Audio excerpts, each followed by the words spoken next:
Welcome to Intimate Conversations with Francis O'Brien, healing one heart at a time. Hi, family. How are you doing? I hope you have a wonderful day or having a wonderful day. I hope you had a wonderful weekend. It's a beautiful Sunday. It's been raining here in South Africa for the international audience that will listen to me. But for the locals, you guys understand, it's been a beautiful weather that's been calming and it's been relaxing, and it's the kind that you just want to, curl up on your couch or on your bed with a hot cup of coffee or hot chocolate with marshmallows in them or whatever it is that you fancy. So I hope you're having a good time wherever you are. I hope you're having quality time with your family members. And I just hope that, um, you know, it's a beautiful time for you to unwind. There is so much tension, what with the coronavirus and all the other, issues that are plaguing this world. But I hope that you're taking the time to also live and to look after yourself. So it's another weekend and it's another video on Intimate Conversations with Francis O'Brien. So this video is a nice video because I think it's going to help a lot of people, not only listen to the pointers, but hope that they get the, healing or the closure or the introspection or pointers that will help them get to a point where they can really reflect on a lot of issues and, help them come to the best decisions. And as usual, as I always say, help them become the best version of themselves. Today's topic that I'll be talking about is how to let go. I repeat, how to let go. So letting go of different scenarios, which I'll give an example of. Letting go of being betrayed, letting go of losing a loved one, letting go perhaps of an unfair kind of promotion that you feel at work, that somebody undeserving got the position and you've been working and busting yourself to try and get this promotion and you didn't get it. How do I let go of all these things? How do I let go of abuse, of me being abused? How do I let go perhaps of being dumped by my partner or my significant other? How do I let go of the pain of unfair treatment as a child or, as a sibling in the family or as a family member for that matter? Just many things that happen to us in life that are unfair. There goes a plane flying overhead. Today I'm using a different camera.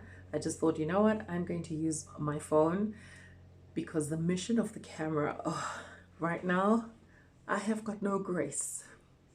No grace for that camera. But I hope that I'm going to figure out a way to try and elongate the recording time. If you guys have got pointers and hints to help me, elongate the recording time, I'd really appreciate it. I really would appreciate it. But now, getting into the topic of today, how to let go is definitely it's a question asked by every human being who goes through a very horrible experience, a very trying experience, a very difficult experience. It's very difficult to, go through some of the things and not get answers for them because we're human beings, we have questions. Why is this happening to me? Why is it me this is happening to? Because it's not a matter of why is it happening to me, but it always seems like you tend to be the recipient of all these negative things happening to you, and you don't seem to be getting an explanation for them. You don't seem to be getting closure for those things. So it's a matter of these things that happen to you leave you in limbo, and you need to find a way of letting go so that you can move on with your life. And all these questions are valid questions. They're really valid questions. But here's the catch. There is no definitive response. There is no go-to manual. There is no guide as to how to let go.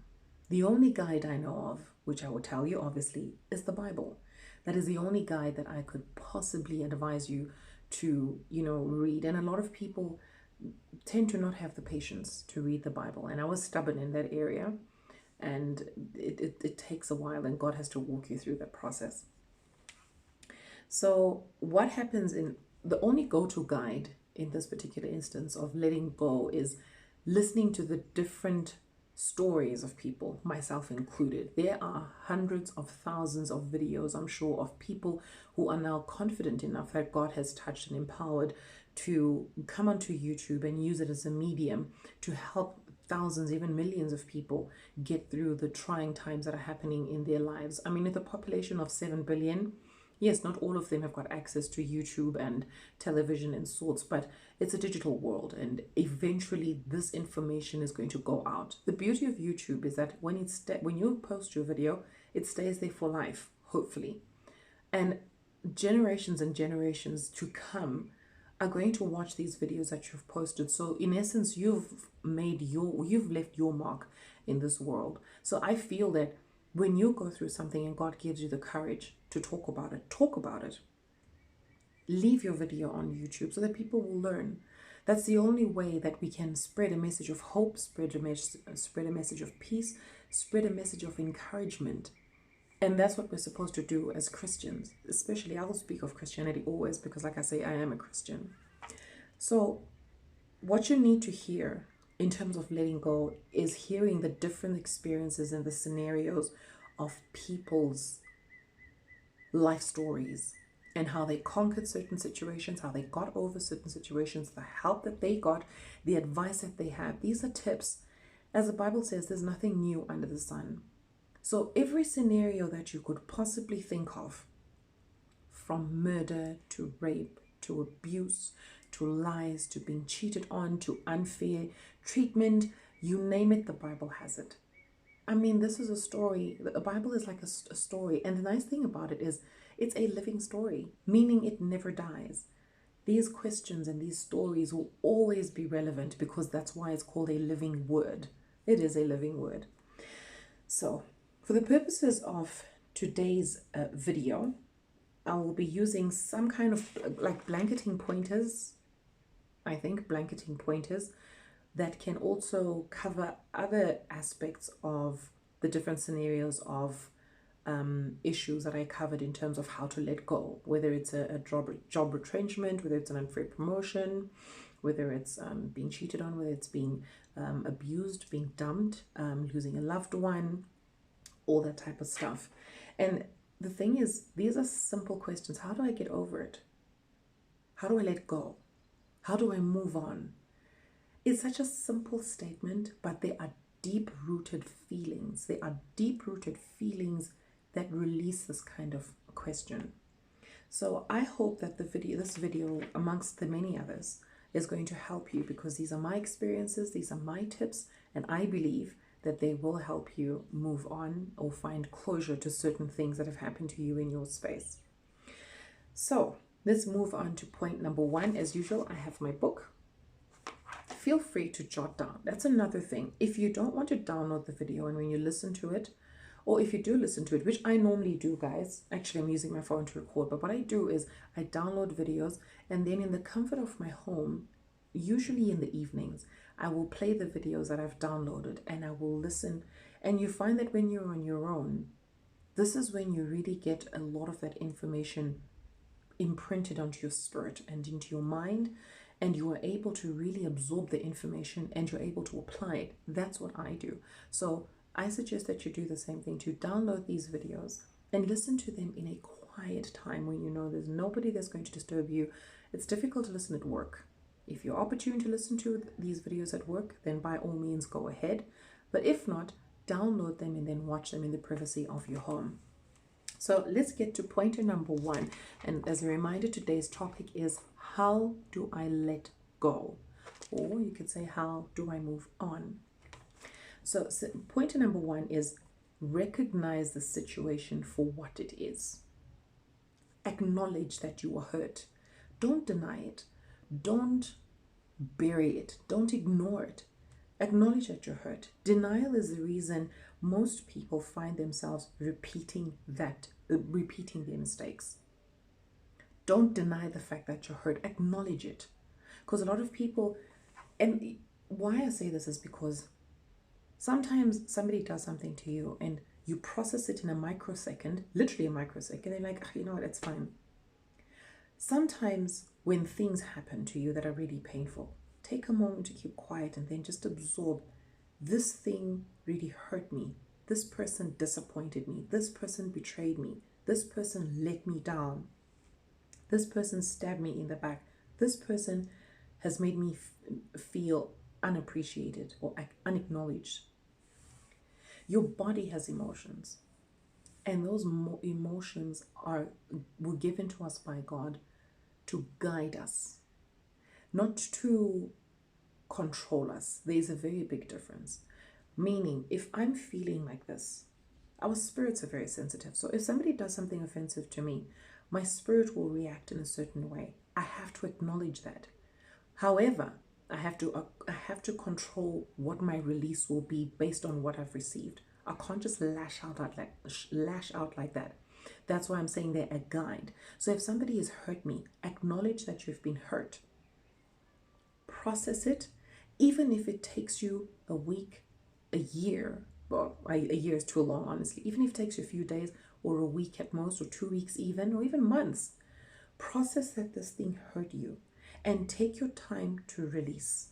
Take your time to release, because when you just spew, venom from your mouth, you will say things that you cannot take back. And I personally believe that words are more harmful than anything, because they really stay in somebody's spirit and their mind, and they replay over and over again. That's why I'm very careful most times to think twice before I say something. If anything, we've been given 2 ears and 1 mouth, meaning listen twice as hard than you talk. So don't stifle your feelings when they surface. So as much as you may, if maybe something really traumatic has happened to you, maybe you're not, able to respond just as quick.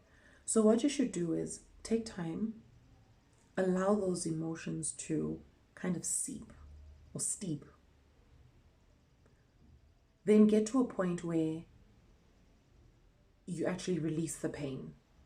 And I'll cover that in a second point. So don't stifle your feelings. Normally, when I feel something really bad, if I'm not opportuned to react immediately, I'll process it a whole lot later, and then I'll cry. I'm one of those. I will cry. And how I view tears is, tears are the little bits of pain that are, that my body is emitting, and as I wipe them away, that's how the pain is also leaving my body, and the pain is going onto tissue paper, or a piece of toilet paper that I can throw away, or a handkerchief that I can get rid of. So every time I feel that pain, I will cry, because it's a form of release. I'm not absorbing that negative energy, because I want that energy to leave my body, because if I don't release this pain, it will, compound into something that will become really toxic for me. And unforgiveness is a number one contributing factor to stress. And this has been scientifically proven. Funny enough, even the Chinese actually write about it to say unforgiveness results in stress, sickness. Obviously, when you're stressed, there's high blood pressure. It's going to be, people react differently when they're stressed. They can break out with an acne. They can have, a runny tummy. I've heard people have a runny tummy. Some people have nausea. They vomit. But basically, that is, your spirit is powerful within you, and it will eventually impact your body. And as a result, you'll begin to release a lot of that negative energy one way or the other. Or not, the fact that you're not releasing it, you're keeping it within, so your body will react to what you're keeping in. It's just like having this is a really horrible example, but it makes sense. It's just like when you have a really bad tummy bug and you need to go to the bathroom, and you don't, and you keep it in. Eventually it gets back into your system, and it comes out into your skin, into your pores, and you break out into horrible acne. So the same way with pain, you have to release that pain, and you have to acknowledge that this is something that is traumatic to my spirit, to my body, if that's the case, to my mind, and I have to release this pain. So suppressing your pain will make that pain erupt at an untimely environment in front of people that you really shouldn't be. And I think I mentioned this point before. Because you'll eventually lash out. And when you're lashing out really at, like I said, the wrong time and in front of the wrong individuals. And redeeming yourself may be a darn near impossible task. So that's why it's important for you to keep quiet when the thing happens, the issue, when the event happens to you. Keep quiet, process it. Don't deny that this thing has happened to you, because it's something painful, because you felt a pain in your heart. You felt a pain in your spirit. You felt a pain. And your body is telling you that this thing that's happened to you is not a good thing and it hurts. So number one, recognize the situation for what it is. Acknowledge that you've been hurt. Point number two, and this is a very difficult one. It's a very difficult one. So point number two is, don't think of revenge. The Bible says, vengeance is mine, says the Lord. Now, a lot of people believe, yeah, vengeance is mine, but at the end of the day, some people need to be taught a lesson. Look, scenarios are different. The period or the dispensation I feel we live in now, God answers quite quick. Quite quick. Before it used to take decades, months. Like, where is this person gonna get a cup of their medicine? Some people just feel, you know what, I'm gonna teach you a lesson now and I'm gonna do it quick. But my advice, scenario specific though, and don't hold me to this, but don't think of revenge. I've never been one who's been vengeful. So say for instance, I had a partner who cheated on me. I've never been the kind of person to say, because you're cheating on me, I'm also going to get somebody and cheat on you so that you know what it feels like. No. I'll tell you why.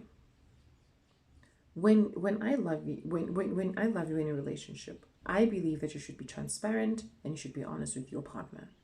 So I feel that when you now go out of that relationship and you go and do things that you shouldn't be doing, that are hurtful to your partner and to the relationship, you will get what's coming to you. Because for sure, that's probably going to dissolve the relationship. And the next relationship you'll get into, that person will teach you the lesson that probably I couldn't teach you. So don't think of revenge. Life is a beautiful way of turning things around and somehow fighting for you. And I won't just call it life or karma or nemesis. I will say it's God. I will say it's God. Because God knows the heart of man. He knows the heart of man. And he knows exactly what to do to you and when to do it to you. And most times when he does it to you, it's when you are least prepared. Least prepared. That's when it comes your way. Because when you did it to that person, they were also least prepared. Whatever it is that you did, abuse, infidelity, favoritism, or, at the office, whatever it is, when it comes around to you, it's when you are least prepared. Taking matters into your own hands has a tendency, I've noticed, with a lot of people. It tends to backfire. How does it backfire? It ends up hurting the people around you. Because you include them in a scenario, or maybe you may ask people, please can you help me with this and stuff like that, and it backfires. I'll give an example. Say for instance, this is infidelity, ne? And then you say, okay, please can you, or you suspect your partner of infidelity, and you go with your girlfriend and you're like, you know what, girl, why don't you come with me? Let me go to my boyfriend's house because I know right now he's got his chick, because I was told by the neighbor, what, that, he's got a chick with him in his house. So you go with your girlfriend, scenario, bust open the door, and it's exactly as that. This is where it backfires. Your boyfriend, and this has happened to me.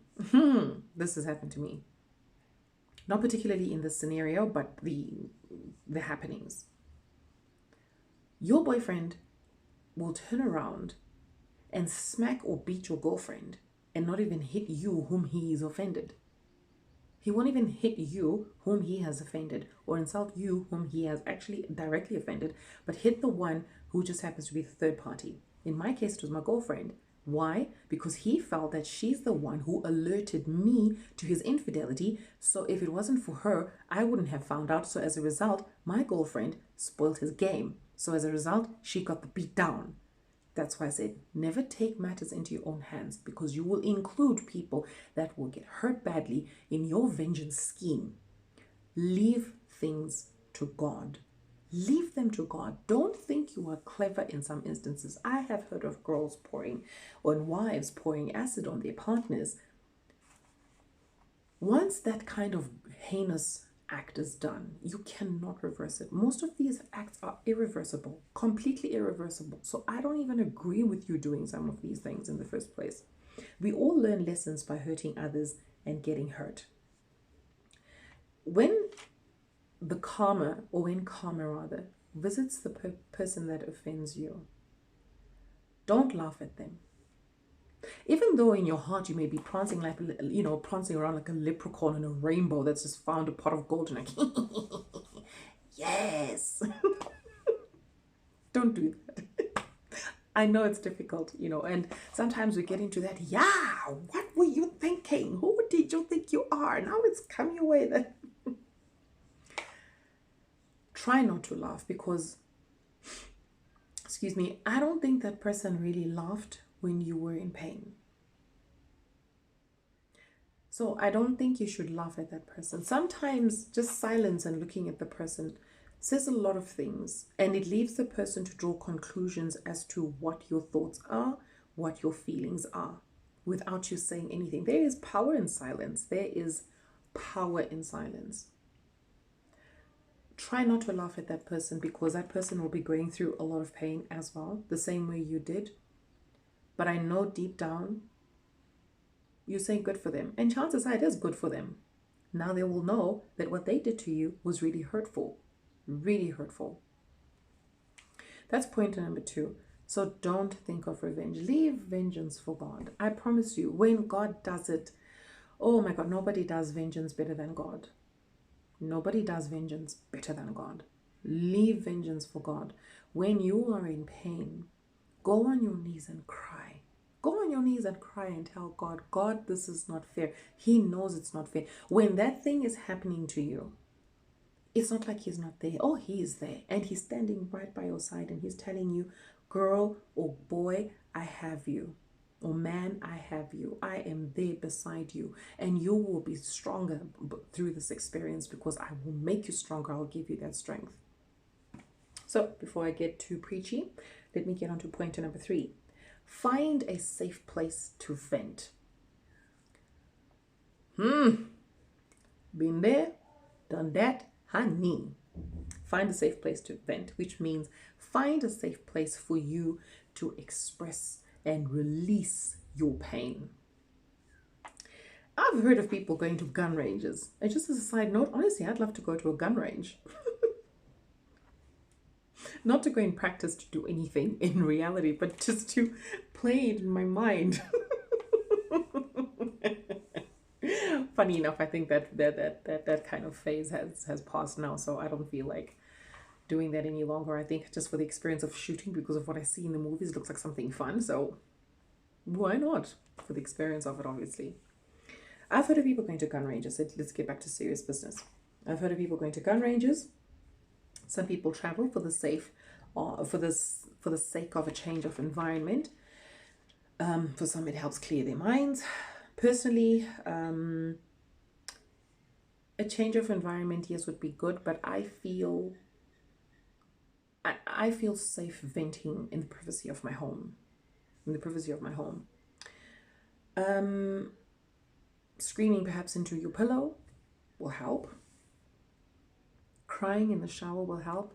There is something therapeutic about crying, I tell you. And I understand when David went into his Lamentations. Honestly, the book of Psalms really should have been called Lamentations, if you ask me, because that man knew how to lament. He lamented. Yeah, David lamented. So I feel that, perhaps screaming and burying your head into your pillow and, or standing in a shower and just letting that water come down, pour down your body, and you're crying and the water is just washing away all your tears. There's just something beautiful about that kind of release. And the nice thing is, when you're at home, this is my personal opinion, when you're at home, like Kim Kardashian, you can really cry an ugly face. Nobody cries pretty. But you can have the most ugliest cry face ever.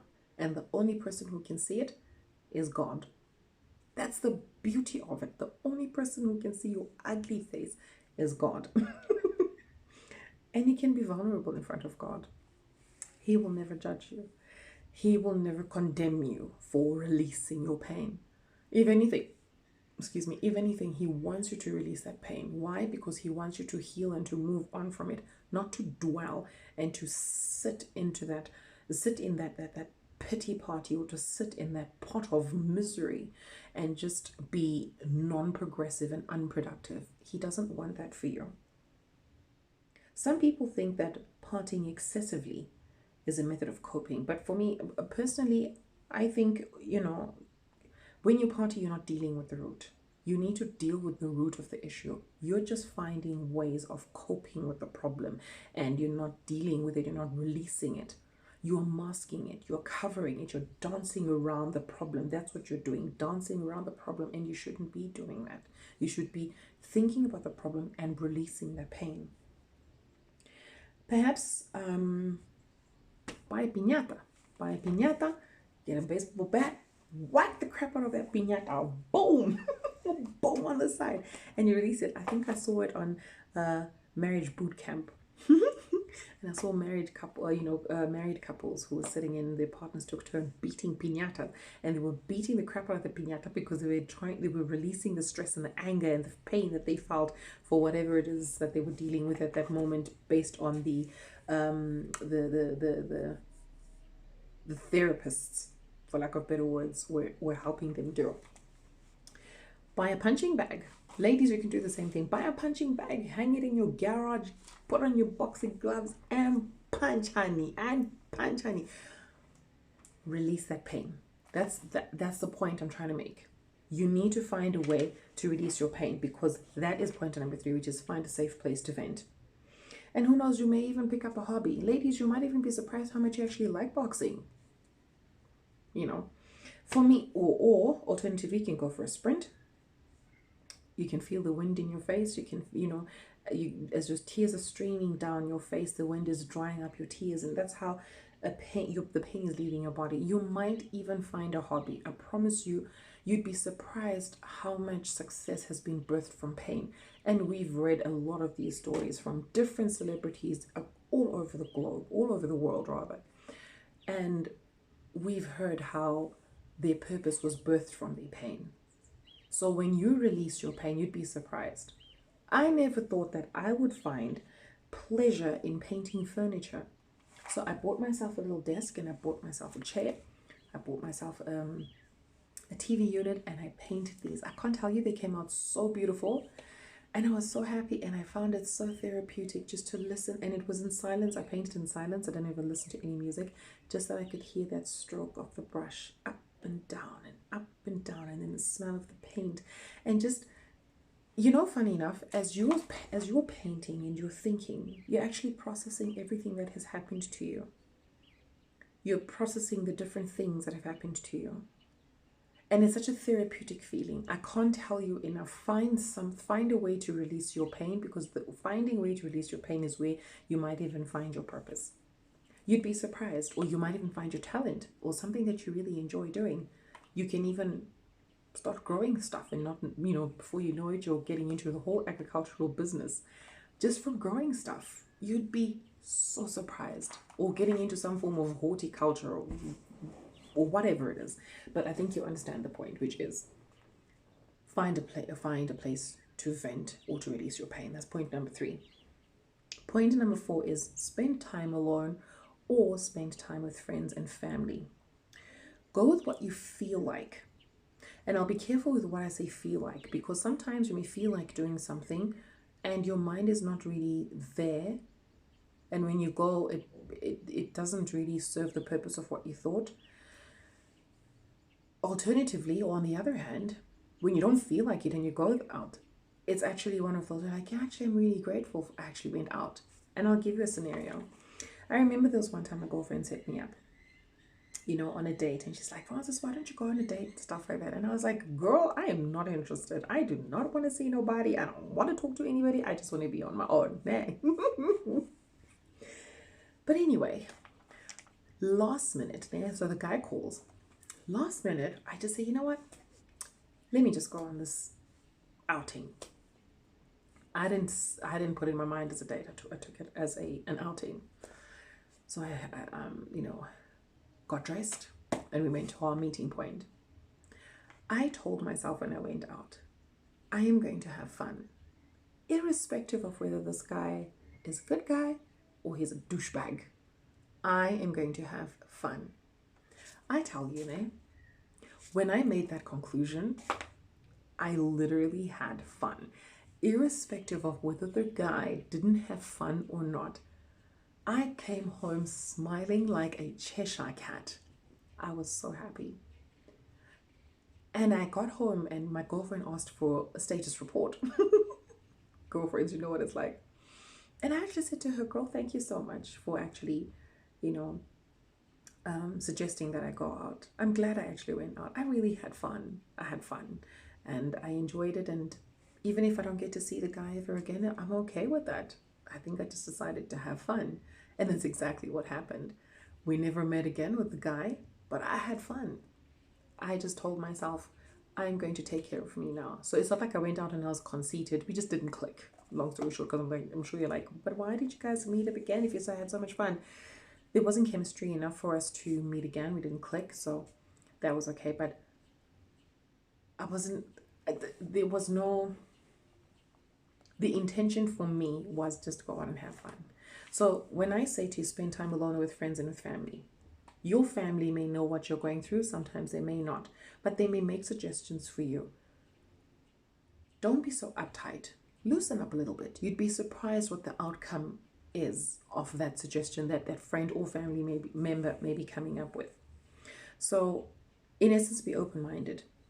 Personally, I like alone time because I get to talk to God and I talk to God about anything and everything, my concerns, my worries, my goals, my dreams, my visions, my hopes, my fears. I talk about absolutely everything. And in your alone time, it forces you to look at your environment and even your own life. And I realized when I did this, man, that's why I say invest in time alone or spend time alone or with friends and or family members. When you spend time alone, it gives you so much time to look at your environment in totality, look at your life in totality. You'd be surprised how much time you invest thinking about other people. You'd be surprised about how much time you invest caring for other people and in the process neglect yourself. That's a tendency of empaths, which I think is something related to women a lot, or associated rather to women a lot. You become so invested in helping other people that you neglect yourself and your goals and dreams and visions and stuff, etc., etc. So with the same with point number 2, when I spend time alone, I began to look at my flat and my apartment. I'm like, I really don't like the way my apartment looks. So how can I brighten it up? And I happen to have a very colorful personality. So I thought, why don't I add a bit of color to my furniture? And I did exactly that. It made me so happy. I can't tell you. I just the simple act of just investing in yourself, it is amazing. You'd really be surprised how much time you wish that you had done stuff like that earlier. But with God, it's never too late. It's never too late. And that's the beauty of it. Spend time alone. And in spending time alone and you're talking to God, you're also healing one way or the other. You're getting over whatever it is that has happened to you. So, pointer number 5, journal time. My favorite. Some thoughts can be so dark. Some thoughts may be so morbid. And I'm not talking about thoughts of, I'm not even going to explain, but it's so much of a task, I believe, to talk to somebody, because especially your friends, because they may be like, oh, there she goes again. Like, when is she going to get over this? Yes, you may get a therapist and, you might find somebody, that you can be and talk to. But some people are very scared to just sit in front of a complete stranger and just blurt stuff out, your personal stuff out to. Some people enjoy actually blurting their private stuff out to somebody because that person doesn't know them. And because a person doesn't know them, they don't get to judge them. They just listen and have, an objective opinion about what they see because they have no relation to you. So they would be able to really give you a non-biased opinion on your circumstances or the issue it is that you're painting to them. So journal time is somewhat therapeutic. It's not somewhat, it is therapeutic, and there is a profound sense of catharsis, for lack of better words. It's cathartic to just find a way of releasing. It's writing down is important. And let me tell you, people find it so old school. There is nothing therapeutic about typing. But when you put pen to paper, there's just something about that. It's a form of release.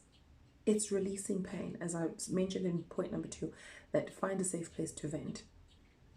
It's a form of release. As each pen writes, with each stroke, there's a release of your thoughts, there's a release of your pain, there's a release of your fears, there's a release of whatever it is that you're processing in your mind at that time. And can I tell you, I need to write.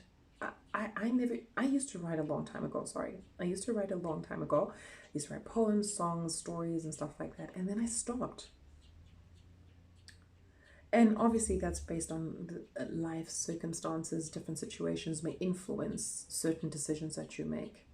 But as I mentioned in a previous video, and I said, sometimes the company that you keep may be constructive or destructive to your personality. So the relationship I had was destructive because it killed a lot of my dreams and visions and passions at that time. But now that everything has passed, God has rekindled that. And that has been rekindled because I've allowed him into my space and I have given him everything that has happened to me. Now, what happened was how I rekindled this art or gift of writing. I remember there was a time, I think I was on my own, and I had all these thoughts and I was just boiling, and there is just something about a pain that is unreleased. And I just thought, how am I going to release this? How am I going to release this? And I remember God just said to me, write. And I was like, what? And he said, write down your thoughts. I can't tell you, I went on a quest, I think the following day, which is immediately.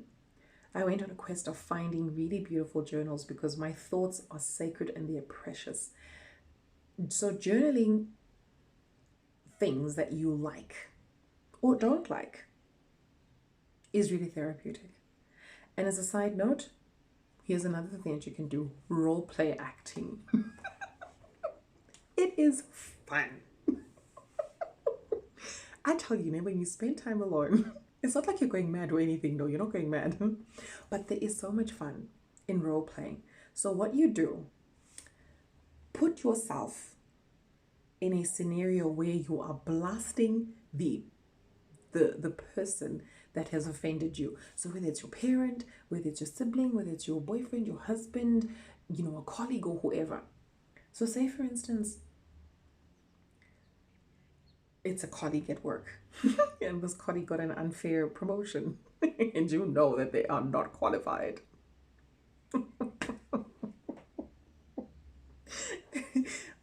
Play out the scenario where you are telling your colleague exactly what you think of them.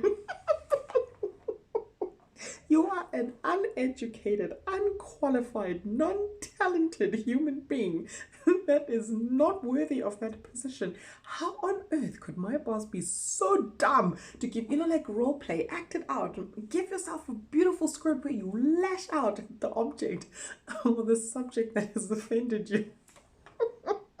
And then the way I'm laughing, have a good laugh afterwards. And that's a form of release. It's a form of release. Role play, I tell you.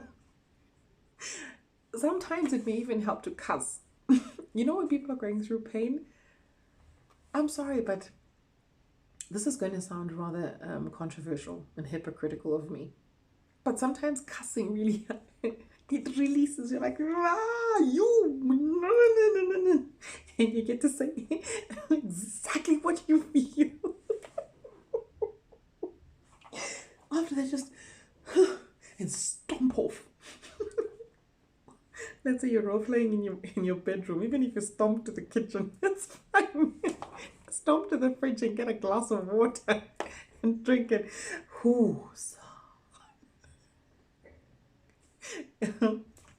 You'd be surprised that I'm actually good at this. Maybe I should get into drama school. I mean, how did Charlize Theron get her role? She released the anger when her check wouldn't be processed at our bank. Who would have thunk that would be the opening door of her career? Point is, when you get frustrated, release your pain. Don't be quiet. So that is number 5. Journal time. Journal time is very important. And also journal. If you can't role play, then journal the things that you'd like to say to this person. But you really need to make sure that you keep your journal in a safe place. So just as a side note, this is one of the journals that I write. So I told you I was on a mission of finding really beautiful journals because my thoughts are precious and they're sacred to me. So I went on a mission of buying really, I think they're expensive. But these are the kind of journals. So this is like a blue and gold journal with like gold pages right around. And I just think this book is beautiful. Beautiful, beautiful, beautiful. And this is just one of a few that I have written. And I can't tell you, I'm already halfway through, and I started this book on the 27th of January. Look, almost halfway through. But anyway, that's important. Number 5, let's go on to number 6. Serious business. We're still on the topic of how do I let go, or how do I get over. Understand that you won't always get an apology. And even if you do get an apology, it still won't be satisfactory. Now, here's the thing with an apology. Sometimes you may demand an apology from somebody. And the honest truth is the person may genuinely say to you, I'm really sorry, I didn't mean to do that. And it may still not be satisfactory. That's not to take away from the fact that apologizing is important, because apologizing lets you know that the person is indeed regretting and is remorseful of what they did to you.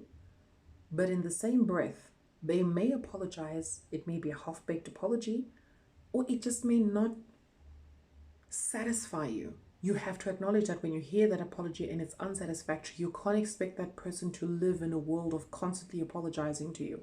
Now, depending on what it is that they did, yes, I think certain things, and I can't list them because I don't know how people, perceive betrayal. But I think betrayal in terms of infidelity requires not only one apology, but quite.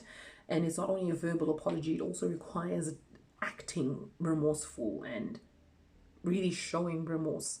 And when I say acting remorseful, is when you can see the person is genuinely moved by the offense of their actions, and they're trying to atone for them, and they're really concerned about how much their actions affected and offended you. That's what I mean by acting apologetic or remorseful. Now, if the person that I believe that everybody has a conscience, as long as you're a human being, you have a spirit and you have a conscience. Some people just decide to ignore their conscience for whatever evil spirit may just take over that person to make them this kind of demon, or a very selfish person. But there are some people, who will genuinely apologize. And when they do, forgive them. The way our Lord's Prayer says is, forgive us our trespasses, Father, as we forgive those who trespass against us.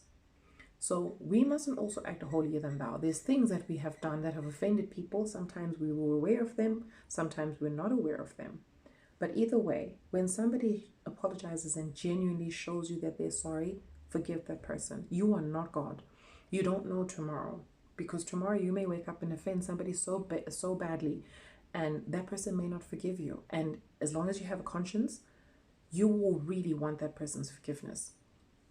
Now, in the event that you've offended somebody and you've really done everything that you can to apologize to this person, to atone for your sins, to, beg for forgiveness, if the person is unrelenting, sometimes you also just have to let go. Let go and leave it to God and just say, Father, you know that I regret having done what I did, and I'm sorry I offended this person. Can you please just put it in this person's heart to forgive me, no matter how long it takes? And then you move on with your life as best as you can. Because I know also when somebody apologizes to the person they've offended, they are hoping to get an "it's okay, I forgive you" response. And sometimes the offender doesn't also get that response. Instead, they just get a vacant expression or absolute silence, which is just as tormenting, I believe.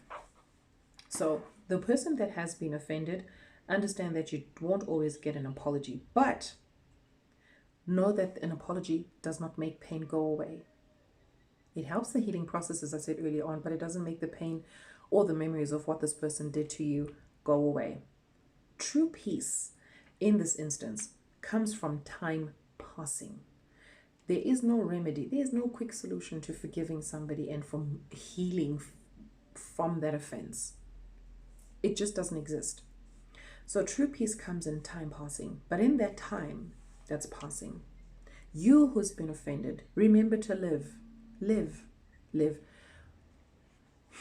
I don't know how to say this. You know, having grown and matured a bit and still learning a lot of things in life, I'm not perfect. I have learned that even when somebody offends me, I have told myself that no matter what, I'll still live. You know what it's like when you get offended by somebody so badly you can't even function.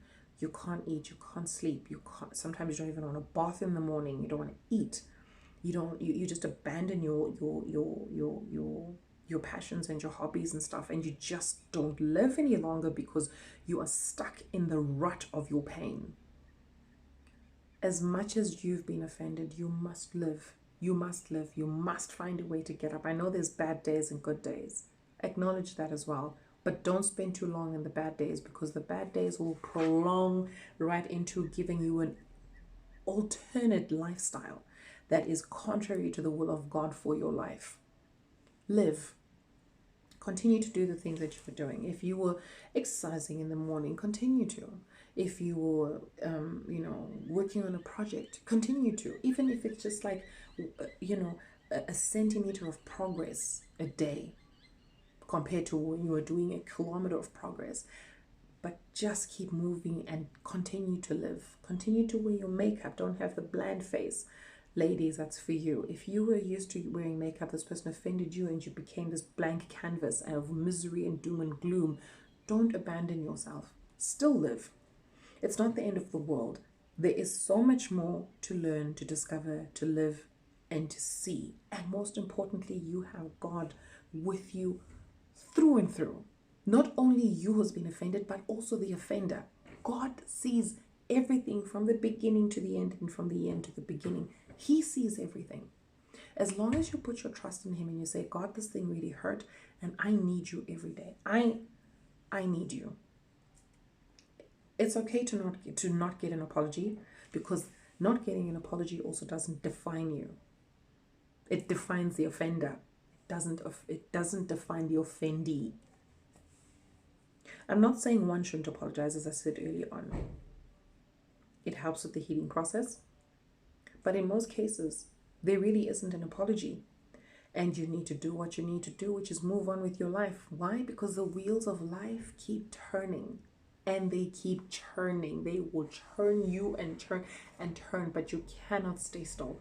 You can't just lie down and just bath in your misery. Yes. Depression. Yes.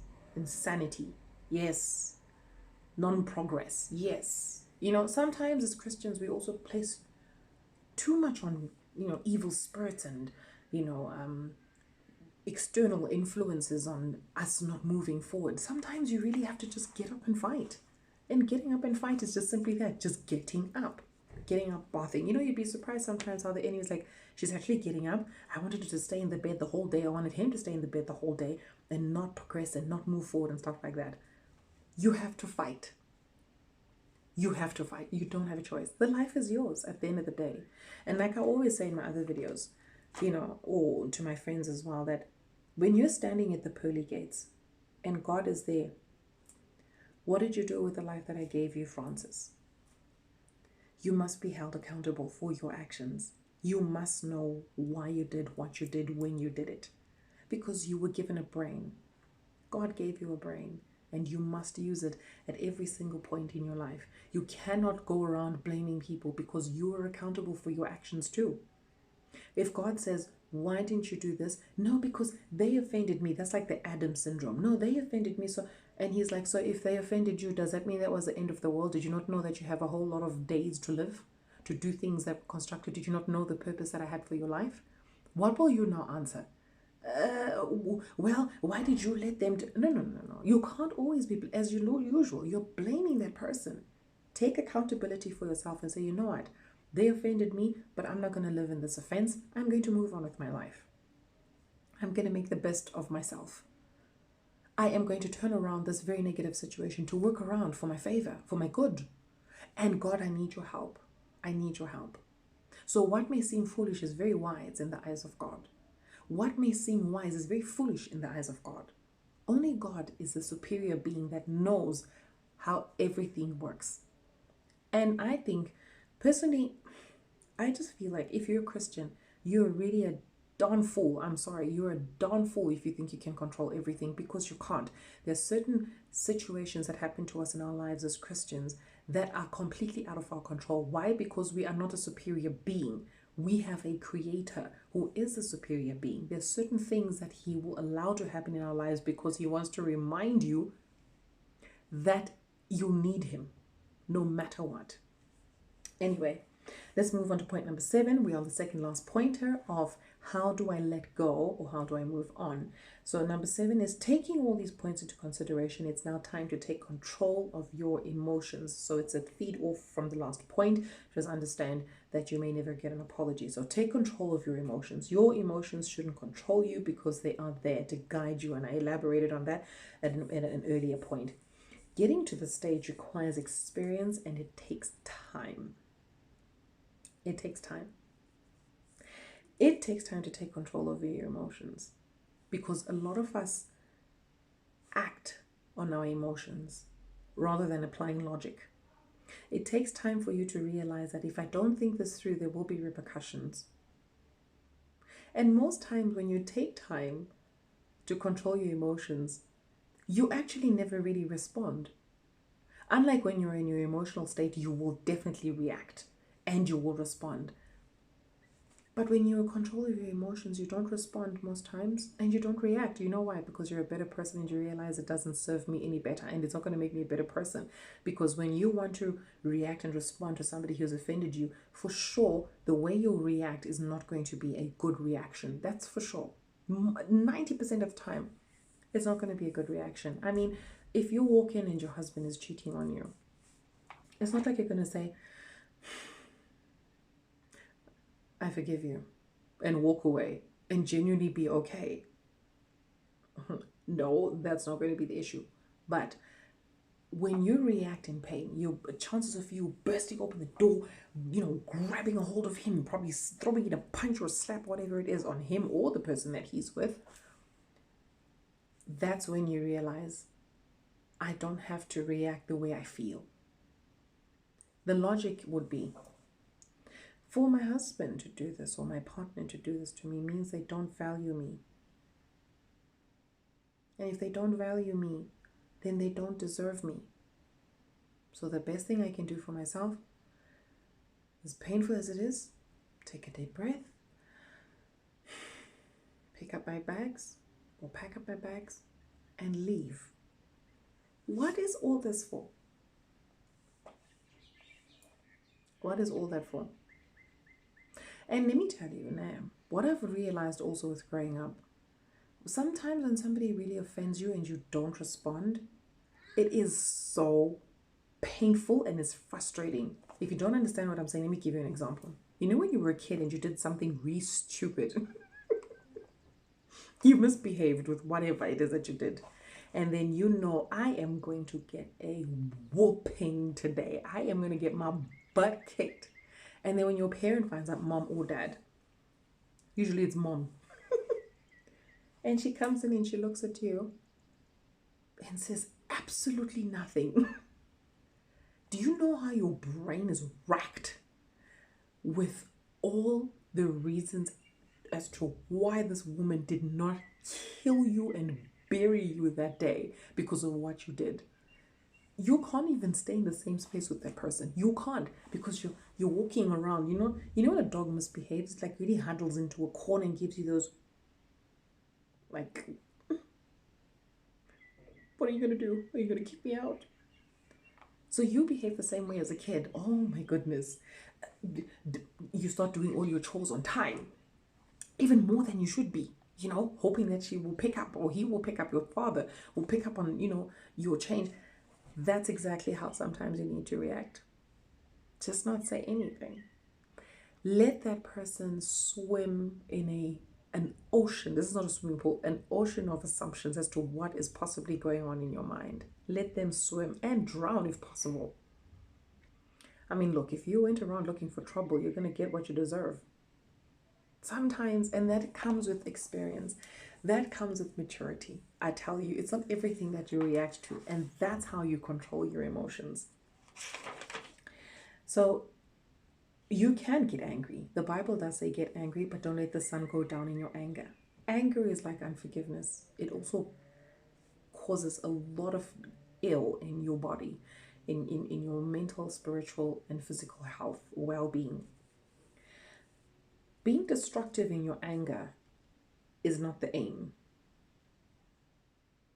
But it also, in the same breath, it takes you a while to master your emotions. It'll take you a while. I mean, also at some point when you're older, I mean, you don't even have the energy of just hitting somebody or being physical. I tell you why. One, you'll probably dislocate an arm, a hip, a knee in the process of trying to or trying to release your pain. So control your emotions. And we're getting to the last point of how do I get over? Meditate. And I've mentioned this in other videos before. Now, this type of or form of meditation that I'm referring to is not the kind where you listen to relaxing sounds or music, you chant or you hit gongs, whatever. No. The kind of meditation I'm referring to is where you think about your thoughts without being moved by them. So say, for instance, think of the thing that has happened to you in a very quiet space, no music, nothing. You know why? Because music also can tend to influence your emotions. So when you're quiet, think of that thought in an objective manner. So kind of like have an out-of-body experience and look at yourself in that scenario when it was happening. Then think of your response, think of your reaction, think of your feelings in that particular moment when you were experiencing what you're experiencing or going through what you were going through. Think of it and not be moved. Did this help me? Was this the best reaction? Could I have reacted differently?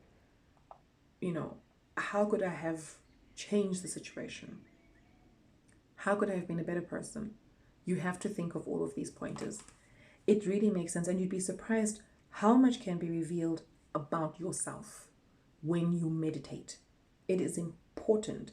And the nice thing is, when you meditate, you're doing it in the privacy of your mind. Nobody can see you or hear you other than God. And this also, meditation also will help you control your emotions. It'll help you control your thought process. It'll help you control your spiritual and your mental well-being. God speaks to you in your quiet moments, and you'd be surprised how much will be revealed to you. God speaks to you.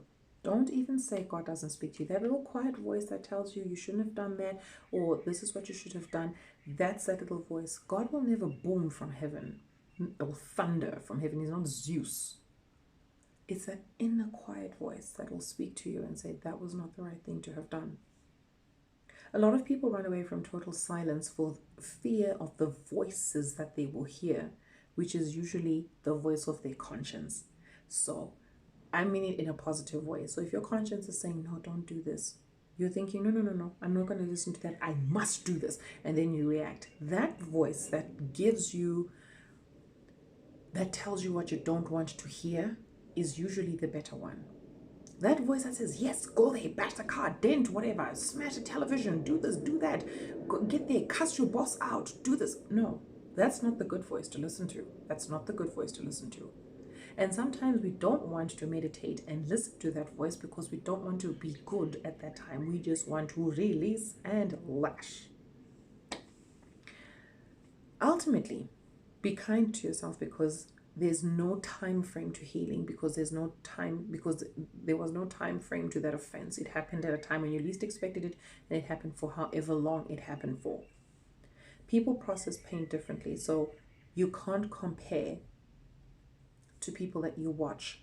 So how I dealt with my pain is not the same way you'll deal with your pain. But my pain can help as a guideline to how you can handle your pain. The ones you've watched on YouTube or wherever on television have had an intense introspection that has allowed them to talk about their experience. For us as people who have gotten the strength or received the strength to come out on public platforms and talk about our pain is because we've had time to sit down, reflect, talk to God, get the healing, the encouragement for us to come out and talk to people to help them, get past their pain. And I hope that with all these pointers, in whatever order, obviously they won't happen in the order that I've mentioned them in, but in whatever order they come out in, I hope that it helps you heal, get over and move on whatever has been done to you. And that's it. Closed chapter. I hope that my pointers will help you. Please feel free to like, comment, share, and subscribe. Don't forget to tick that little notification bell at the bottom. Somewhere there, I think. Somewhere there. So that every time I post and upload, you don't miss my videos. I hope that this video brought you encouragement, enlightened you, opened your mind. Unfortunately, I cannot really narrow down my videos because God has put it in my heart to really expatiate on a lot of points which I feel will really benefit the people that will listen to these videos. But this brings me to conclusion for my topic today, which is how do I get over, or how do I move on from being hurt or betrayed or whatever it is that is negative that has happened to you. Basically, how do I move on? Well, it's a wrap. I hope you have a wonderful week and you are blessed. So be blessed and stay blessed always. This is Intimate Conversations with Francis O'Brien, healing one heart at a time. Take care.